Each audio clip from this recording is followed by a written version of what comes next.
Karibu sana, hizi ni tetesi za soka barani Ulaya. Hii ni Talent Media, langu jina Ali Swaleh Mshana.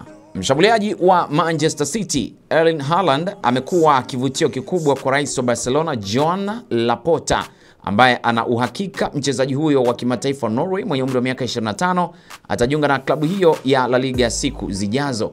Lakini Manchester City wako tayari kushindana na Liverpool kwa ajili ya kumsajili bila malipo mlinzi wa England na Crystal Palace Maguire mwenye umri wa miaka 25 msimu ujao mkataba wake utakapoweza kutamatika. Lakini Brentford wameonyesha nia ya kutaka kumnunua beki wa pembeni wa Borussia Dortmund mwenye umri wa miaka 19 Almubera Kabar, na taarifa zinasema muda wote mambo yanaweza kuwa sawa. Lakini Everton itakataa mbinu zozote za kumnunua beki wakati wa England Gerrard ambaye ana umri wa miaka 23 2026, huku mchezaji huyo akiwa sehemu ya mradi wa muda mrefu katika klabu hiyo. Scouti kutoka Arsenal, Chelsea na Manchester United, pia Barcelona na Real Madrid wote wamekutana, wamekuwa wakimtazama kiungo wakati wa Ajax na Ubelgiji Jot Mokio mwenye umri wa miaka 17. Taarifa zingine zinasema kiungo wakati wa Crystal Palace na England Adam Wharton mwenye umri wa miaka 21 ana nia ya kutaka kujiunga na Liverpool licha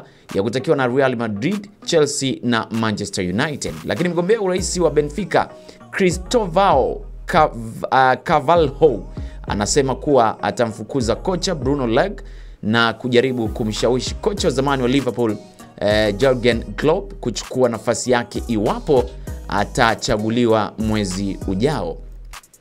Kwingineko, mgombea mwingine wa urais wa Benfica Joao Noroha Lopez anataka kumrudisha kocha wa Manchester United Ruben Amorim katika klabu hiyo ya Lisbon ambako alikaa miaka 9 kama mchezaji.